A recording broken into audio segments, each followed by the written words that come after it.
तुम्हारी कृपा से जो आनंद पाया, वाणी से क्यों कर है जाए बताया। तुम्हारी कृपा से जो आनंद पाया। नहीं है ये वो रस जिसे रस न चाखे, जिसे रस न चाखे। नहीं है ये वो उसका कभी दृष्टि आया, नहीं रूप उसका कभी दृष्टि आया। तुम्हारी कृपा से जो आनंद पाया, वो वाणी से क्यों कर है जाए बताया। तुम्हारी कृपा से जो आनंद से ध्यान जाने, जिसे ध्यान जाने। नहीं है वो गुण गंध जिसे ध्यान जाने। त्वचा से न जाए छुआ और छुआया, त्वचा से न जाए छुआ और छुआया। तुम्हारी कृपा से जो आनंद पाया, वो वाणी से क्यों कर है जाए बताया। तुम्हारी कृपा से जो आनंद पाया। संभव है उसका, असंभव है उसका। दिशा काल में भी रहे ना समाया,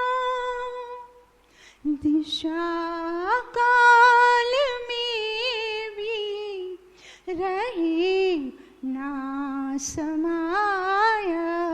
तुम्हारी कृपा से जो आनंद पाया, वो वाणी से क्यों जो आनंद पाया। आत्मोन्नति में तुम्हारी दया से, तुम्हारी दया से। आत्मोन्नति में तुम्हारी दया से मेरी जिंदगी ने अजब पलटा खाया। मारी कृपा से जो आनंद पाया, वो वाणी से क्यों कर है जाए बताया। तुम्हारी कृपा से जो आनंद पाया। सच्चिदानंद अनंत स्वरूप, अनंत स्वरूप, सच्चिद आनंद अनंत स्वरूप, मुझे मेरे अनुभव ने निश्चय कराया, मुझे मेरे अनुभव जो आनंद पाया, वो वाणी से क्यों कर है जाए बताया, तुम्हारी कृपा से जो आनंद पाया। गूंगे की रसना के सदृश अमी चंद, गूंगे की चंद कैसे बताए कि क्या रस उड़ाया, कैसे बताए कि क्या रस पिलाया, तुम्हारी कृपा से जो आनंद पाया, वो वाणी से क्यों कर है जाए बताया, तुम्हारी कृपा।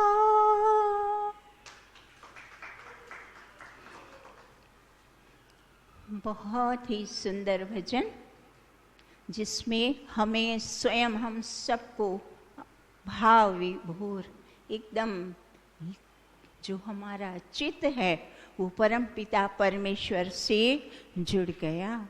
तो यह जो सुंदर भजन की रचना हमारे भक्त शिरोमणि अमी चंद ने की है, और अमी चंद ने जब महर्षि दयानंद सरस्वती के सभा में जब यह भजन सुनाया तो स्वयं महर्षि दयानंद सरस्वती अत्यंत भाव विभोर हो गए, और उसको कितनी सारी आशीर्वाद भक्त अमी चंद ने इस भजन में ईश्वर का स्वरूप, सही स्वरूप, ईश्वर का सही स्वरूप और ईश्वर के गुण, धर्म, कर्म, स्वभाव का उल्लेख किया है।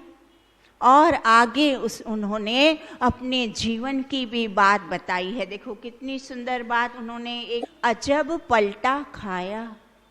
अमीचंद कैसे थे सबको पता है। अमीचंद विकारों से युक्त, शराब, दारू आदि आदि जितने भी दुर्व्यसन है, जितनी बुरी आदतें हैं, सारी बुरी आदतों से युक्त थे। जब भजन गाने बैठे ऋषि दयानंद जी से अनुमति लेकर मैं भजन गाना चाहता हूँ, हाँ आइए, भजन गाइए। भजन सुनाया। भजन तो वो बहुत ही अच्छे गाता था। फिर जब भजन पूर्ण हुआ तो सारे लोगों ने, अनुयायियों ने कहा, अरे ऋषि स्वामी जी आपने किसको बिठा दिया भजन गाने, ये तो गाना है। अब स्वामी जी को पता है कि दुर्व्यसनी है, विकारों से युक्त है, फिर भी उसको उसके विकारों से स्वीकार करके उसको अनुमति दी। हाँ जी आइए आप अपना भजन सुनाइए। जब इस प्रकार का हमारे ऋषियों का, मुनियों का, संत महात्माओं का शुद्ध व्यवहार होता है, तब जाके जो लोग हैं वो उनसे हृदय से जुड़ जाते हैं, अपनी सारे दुर्व्यसन और अपनी बुरी आदतें छोड़ देते हैं। क्यों छोड़ी? क्योंकि उनको पता चलने के पश्चात भी उन्होंने उनको वो सोचते हैं सामान्य मानव में दुर्गुण भी होते हैं और कुछ गुण भी होते हैं। तो हमारा सबका कर्तव्य, इस बात से हमें क्या सिखाया जाता है कि प्रत्येक व्यक्ति में गुण भी है, अवगुण भी है। उसके अवगुणों को ध्यान न देकर, उसके गुण को देखकर उससे प्रेम पूर्ण व्यवहार करें, शुद्ध व्यवहार करें, अच्छा व्यवहार करें। वो आपका शुद्ध व्यवहार देखकर, आपका प्रेम पाकर वो अपनी बुरी आदतों को छोड़ देगा, अवश्य छोड़ देगा। देखिए अमित चंद ने छोड़ दिया ना, सारी बुरी लतों, बुरी आदतों को छोड़ के वो स्वयं अपने भजन रचना, स्वयं भजन रच के बता रहा है, ईश्वर की कृपा से, ऋषियों की दया से मेरे जीवन ने पलटा खा लिया। बस अब मेरे जीवन में कोई विकार नहीं, दुर्व्यसन नहीं, केवल और केवल सत्कर्मों, शुभ कर्म करता हुआ ईश्वर भक्ति में रच बच गए। तो इतनी सुंदर बात और कितनी सरल सरल बातें इसमें बता दी कि नहीं है। ये बारे में क्या बताते हैं कि यह जो हमारी आंखें हैं उससे ईश्वर का रूप देख नहीं सकते, यह जो हमारे कान है इससे ईश्वर के शब्द सुन नहीं सकते, ये जो हमारा घ्राण है वो ईश्वर को सूंघ नहीं सकता, ये हमारी रसना ईश्वर के शब्द को, ईश्वर के किसी भी रस को चख नहीं सकती। और यह त्वचा, सारा उल्लेख किया, यह जो त्वचा है वह त्वचा भी ईश्वर को स्पर्श नहीं कर सकती। तो ये जो भौतिक इंद्रियां है और भौतिक मन है वो ईश्वर तक पहुंचाने का माध्यम तो भौतिक है, और हम आत्मा, हम भी अभौतिक हैं। तो अभौतिक ईश्वर को अभौतिक आत्मा प्राप्त कर सकता है, पर अभौतिक आत्मा को प्राप्त करने के लिए ईश्वर ने यह इंद्रियां, मन और शरीर साधन रूप में दिया कि यह तुम्हें ईश्वर तक पहुंचाएगा। वो कैसे? जैसे एक दृष्टांत से समझे, एक व्यक्ति महल, राजा के महल में पहुंचना चाहता है, तो वो किसी रथ में बैठकर जा रहा है। अब उस रथ में बैठ कर के वो महल के अंदर तक, तो महल तक गया। महल रथ या घोड़ा या कोई भी पहुंचाने वाला साधन महल के अंदर जा नहीं सकता। केवल उसको पूरा रास्ते में सहायक बना, महल तक पहुंचाने में वो साधन बना, पर वो रथ अंदर जा नहीं सकता, घोड़ा अंदर जा नहीं सकता। केवल वो व्यक्ति राजा से मिलने अंदर जा सकता है।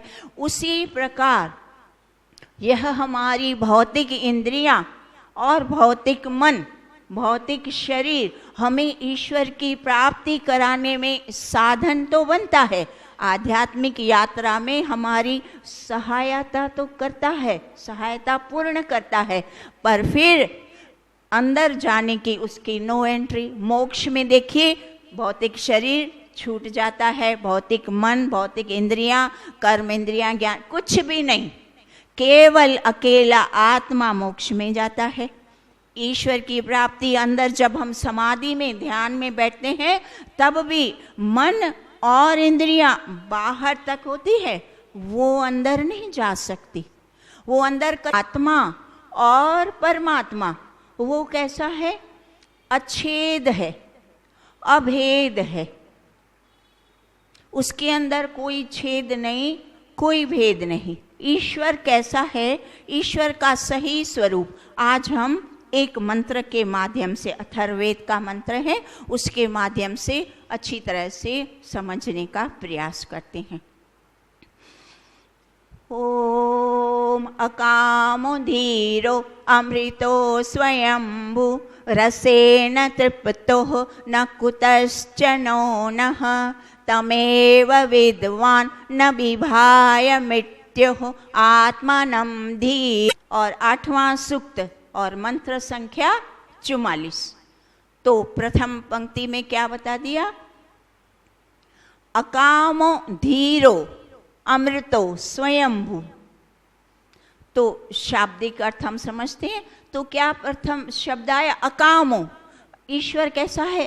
काम से रहित। अकामो अर्थात निष्काम करने वाला। काम से रहित का तात्पर्य ये नहीं है कि वो निठल्ला है, कुछ कार्य नहीं करता। वो कार्य तो करता है, पर केवल और केवल निष्काम कार्य करता है। परोपकार, सर्व के कल्याण के लिए ही कार्य करता है। बस इसीलिए उसको क्या बता दिया? अकामो। ईश्वर करना, सृष्टि को चलाना, सृष्टि को विलय करना, सारी आत्माओं को उसके कर्मों अनुरूप सत्य और न्याय से फल देना, और अंतिम उसका मुख्य कार्य है चारों वेदों को ज्ञान देकर हम सबको ज्ञान से प्रकाशित करना। तो ये मुख्य मुख्य कार्य, और ये सारे कार्य से क्या सिद्ध होता है? केवल और केवल इन कार्यों को ईश्वर का इसमें कोई भी काम है नहीं, उसको कोई अपनी आवश्यकता नहीं, केवल परोपकार हम सबके कल्याण के लिए वो ये सारे कार्य करता है। तो अकामो धीरो, परमपिता परमेश्वर को क्या है? धीरो, जबरदस्त धैर्यवान है ईश्वर, बहुत सारी सहन शक्ति है। वो कैसे? तो वो ऐसे, ईश्वर को पता है कि ये जो मैं इतनी सुंदर सृष्टि बना रहा हूँ, ये मानव इस सृष्टि का दुरुपयोग करेंगे। मैं जो इतना सुंदर शरीर इनको बना के दे रहा हूँ, ये इसको भी बिगाड़ देंगे, इसका भी नाश करेंगे, दारू पिएंगे, बीड़ी पिएंगे, सिगरेट। परमपिता परमेश्वर क्या करता है? सहन शक्ति, धैर्यवान। ऐसे नहीं, वो उद्विग्न नहीं हो जाता, वो क्रोधित नहीं हो जाता, और क्रोध में आकर जैसा भी उल्टा सीधा और तुरंत कुछ भी उसका फल दे देना ना, वो बड़ा धैर्यवान है, धैर्य रखता है, सहन करता है। जब उसका कार्य का फल पकता है, तब उसको कर्मों के अनुसार उस जो गलत व्यक्ति हैं, जो सृष्टि की तोड़ फोड़ करते हैं, सृष्टि में प्रदूषण फैलाते हैं, सृष्टि को हानि पहुंचाते हैं, शरीरों को बिगाड़ते हैं, शरीर का नुकसान करते हैं और दूसरों को दुख पहुंचाते हैं, उन सब को परमपिता शक्ति धैर्य रखकर और अपना कार्य करता रहता है। उनको बीच में कभी भी कोई भी खलल, कोई व्याधि नहीं करता। अकामो धीरो अमृतो, परमपिता कैसा है? अमृतो अर्थात अमर, अजर अमर, कभी भी उसका नाश नहीं होता, अविनाशी है। फिर आगे क्या आया शब्द? अकामो धीरो अमृतो स्वयंभू। स्वयंभू अर्थात अपने आप उत्पन्न होने वाला, जिसको किसी ने उत्पन्न नहीं किया। तो इस ब्रह्मांड में 3 वस्तु हैं जिसको किसी ने उत्पन्न नहीं किया। तो प्रथम परमपिता परमेश्वर, वो अपने आप बनी हुई है, और जो स्वयंभू होता है, जो जन्मता नहीं, जिसका जन्म नहीं होता, जो उत्पन्न नहीं होता, तो फिर उसकी मृत्यु भी नहीं होती। जो जन्म लेता है उसकी मृत्यु अवश्यमेव होगी, वो अवश्यमेव नष्ट होगा, और जिसका जन्म नहीं है उसकी मृत्यु कभी नहीं होगी। तो इस बात से क्या सिद्ध होता है कि ईश्वर, इसीलिए क्या बता दिया? अमृतो। ईश्वर कैसा है? अमर है। और हम आत्मा भी, यह हमारा आत्मा का भी गुण यही है, हम भी अजर अमर अविनाशी नित्य, हम भी नित्य हैं, कभी भी हमारा नाश नहीं हो सकता, कभी भी ये आत्मा नष्ट नहीं हो सकता। ये श्री कृष्ण जी ने भगवत गीता में आत्मा के लिए बहुत ही अच्छी तरह से, इतना अधिक आत्मा का बहुत सुंदरता से, आत्मा के कैसे गुण हैं, कैसे स्वभाव है, वो अछेद है, अभेद है, सत्य है, अमर है, अजर है, वो सारी बातें बता दी। नैनम छिन्दन्ति नैनम दहति पावकः नो चेतम, भूल गई। तो वो जो बताते हैं इस श्लोक में, क्या बताते हैं कि यह जो आत्मा है उसको शस्त्र काट नहीं सकते, यह जो आत्मा है उसको अग्नि जला नहीं सकती, यह जो आत्मा है उसको जल गला नहीं सकता, और यह जो आत्मा है उसको वायु सुखा नहीं सकती। ऐसा हमारा आत्मा। तो यह बात जानकर हमारे अंदर कितनी शक्ति और कितना आत्मविश्वास और कितना दृढ़ निश्चय बन जाता है कि अच्छा है, तो हमारे आत्मा के अंदर बहुत सारी शक्ति का, बहुत अधिक अत्याधिक शक्ति उत्पन्न हो जाती है और उस शक्ति से फिर व्यक्ति गलत मार्ग पर कभी नहीं चलेगा। यह जो शक्ति प्राप्त होती है वो शक्ति हमें गलत मार्ग से बचाने का कार्य करती है, हमेशा सत्य मार्ग पे चलना। तो सत्य मार्ग पे चलने का अर्थ क्या है? सत्य मार्ग पर चलने का अर्थ केवल और केवल इतना ही है कि हमेशा जीवात्मा मनुष्य केवल परोपकार करे। उसको परोपकार करने के लिए, शुभ कर्म करने के लिए ही ये मानुष्य जीवन मिला। इसी वजह से यही लक्ष्य है, यही हेतु है हमें इस पृथ्वी पर, इस योनि में, मानव योनि में आने का। तो मनुष्य को यह बात कभी भी भूलनी नहीं चाहिए कि मैं इस जन्म में, इस जीवन में आया तो क्यों आया। तो इसीलिए अपने जीवन को हमेशा संवारना, सजाना, ईश्वर की भक्ति में रच पच के और हमेशा सत्य मार्ग पर चलते रहना। तो मंत्र का हम कहाँ तक थे? अकामो धीरो अमृतो स्वयंभु रसेन तृप्तो न कुतश्च नोनः रसेन तृप्तो। जो परमपिता परमेश्वर है वो रस से परिपूर्ण है, आनंद रस से परिपूर्ण है। अब यह बात लोगों को समझ नहीं आती, अच्छा ईश्वर में कैसा आनंद रस कैसे होगा? तो बताते हैं ऋषि मुनि कि ईश्वर में वैसा ही रस है, वैसा ही सुख आनंद है जैसा भौतिक वस्तुओं में है, वैसा ही ईश्वर के आनंद में, रस में वैसा ही सुख है। और वो सुख जो योगी लोग हैं वो बता सकते हैं अपने अनुभव से। तो वेदांत दर्शन में व्यास जी है, वो क्या बताते हैं कि अनुभव जो ये है, अनुभव से जब बार बार मनुष्य है अनुभव करता है इस बात का, योग ध्यान करके जब योगी अनुभव करते हैं तब उसको इस बात का पता चलता है कि हाँ ईश्वर में रस है, ईश्वर में आनंद है और केवल वो आनंद रस से परिपूर्ण है। एक भाग में वो सृष्टि का रचना किया है, बाकी 3 भाग आनंद से परिपूर्ण।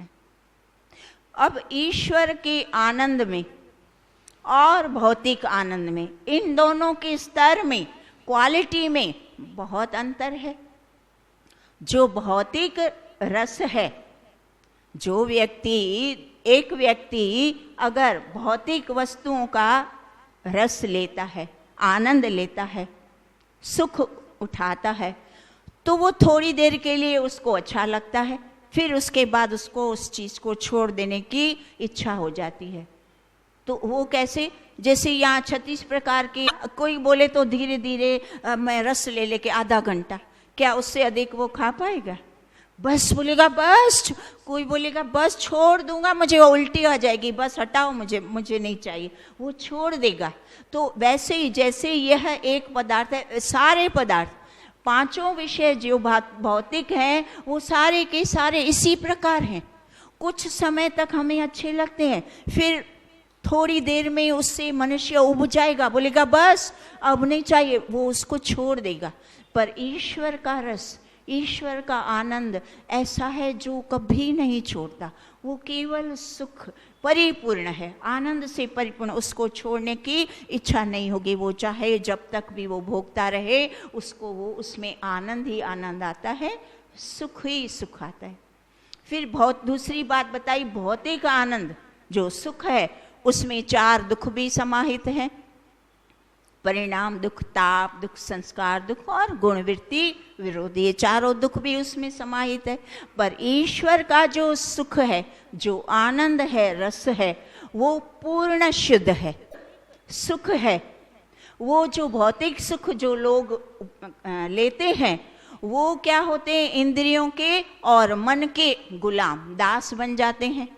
और जो ईश्वर का रस लेता है, आनंद लेता है, वो इंद्रियों का और मन का राजा बन जाता है। फिर आगे बताया कि जो भौतिक पदार्थों का सुख लेता है वो बहुत बार जानबूझकर छल कपट करता है, पर जो ईश्वर का आनंद लेता है वो कभी भी जानबूझकर छल कपट कभी नहीं करता। और अंतिम में और बहुत अच्छी बात और क्या बता दी कि जो भौतिक कोई न कोई शरीर धारण करना, अपने कर्मों के अनुरूप शरीर अवश्यमेव धारण करना पड़ता है, पर जो व्यक्ति ईश्वर का सुख, ईश्वर का आनंद सुख प्राप्त करके समाधि में अपने समस्त कलेशों को नष्ट कर देता है, समस्त संस्कारों को दग्ध बीज कर देता है, फिर उस व्यक्ति को इस संसार में कोई भी शरीर धारण करने की आवश्यकता नहीं होती, उसका मोक्ष हो जाता है। तो इस प्रकार से बता दिया कि भौतिक पदार्थों का सुख और ईश्वर के आनंद रस में कितना बड़ा इसका उपयोग करते हैं। उपयोग के बिना तो काम ही नहीं चलेगा। उपयोग करना पर निरासक्त होकर, किसी भी वस्तु में, किसी पदार्थ में आसक्ति नहीं, अटैचमेंट नहीं रखना, डिटैच होकर के उन सारे पदार्थों का, साधनों का उपयोग करके निरासक्त होके ईश्वर की, परमपिता परमेश्वर की भक्ति में रच पच जाना। आज का सुंदर भजन और हमारा मंत्र अभी प्रथम पंक्ति, अकामोदीरो अमृतो स्वयंभू रसेन तृप्तो न कुतश्चनो नः। फिर दूसरी पंक्ति, तमेव विद्वान न विभाय मृत्युः आत्मानं धीरम अजरम युवानम। तो यह जो दूसरी पंक्ति, अभी हमारे पास समय नहीं, वो दूसरी कक्षा में हम इस पंक्ति को बहुत ही अच्छी तरह से समझ के और हम आत्मिक और परमात्मा का लाभ लेंगे। ओम द्यौ शांतिरंतरिक्षं शांति पृथिवा शांति ब्रह्म शांति सर्वं शांति शांतिरेव शांति सामा शांतिरेधि। ओम शांति शांति शांति। सर्वेभ्यो नमः। आप सबका बहुत बहुत धन्यवाद।